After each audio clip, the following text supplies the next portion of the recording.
को प्रिय गौरी शंकर तिम्रो समीपमा मेरा हर दुःखहरू बिसाएको छु। प्रिय गौरी शंकर म तिम्रो समीपमा हर दुःखहरू बिसाएको छु। साँच्चै जहाँ तिमीलाई देखिरहन्छु त्यहाँ मलाई छुट्टै प्रकारको आनन्दको अनुभूति हुने गर्दछ। मलाई छुट्टै प्रकारको आनन्दको अनुभूति हुने गर्दछ। साँच्चै प्रिय दोलखा तिमी आफैमा पूर्ण छौ। प्रिय दोलखा तिमी आफैमा पूर्ण छौ। अपूर्ण कसैले बनाउन सक्दैन। अपूर्ण कसैले बनाउन सक्दैन। सायद यो जिन्दगीको जिजीविसामा दौडदै जाँदा तिम्रो यादहरूलाई बोकेर तिम्रो मायालाई मनभरि मुटुभरि सँगालेर बाँचिरहेछु। तिम्रो अस्तित्व र अस्मिताले आज पनि मलाई कसै सामु शिर झुक्न दिएको छैन। तिम्रो अस्तित्व र अस्मिताले मलाई आज पनि कसै सामु शिर झुक्न दिएको छैन। किनकि तिमीले मलाई स्वाभिमानको पाठ सिकाएको थियौ। जीवन के हो, जगत के हो, अनि जन्म र मृत्युको चक्कर के हो, यी सब चिजहरूको प्रिय मात्र तिमी गौरी शंकर हौ।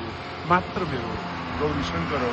हर दुःख, हर क्षण, हर अप्ठ्यारामा पुग्ने प्रिय शंकर तिमी प्रदीप्त बनिरहेछौ। प्रिय गौरी शंकर तिमी प्रदीप्त बनिरहेछौ। धेरै समयको अन्तरालमा पुनः तिमीलाई दर्शन गर्न पाएको छु। तिम्रो स्पर्श पाएको छु। यो स्पर्शमा मेरा दुःखहरू, मेरा पीडाहरू आफै हटेर गएका छन्।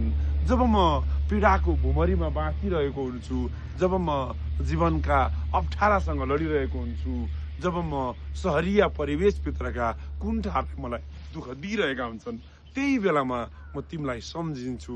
तिम्रो स्निग्धता, तिम्रो पवित्र प्रेम अनि तिम्रो अटल स्थिरतालाई सम्झेर जीवन म आफूलाई सम्हाल्छु।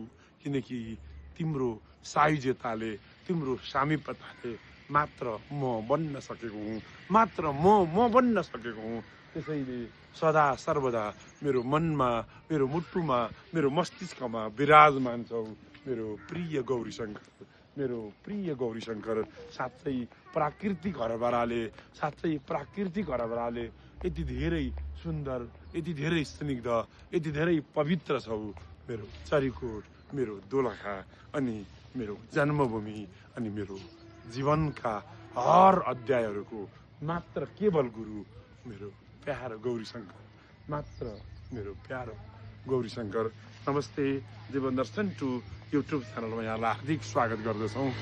र म आज मेरो आफ्नै जन्मस्थल दोलखाबाट यहाँलाई स्मरण गरिरहेको छु।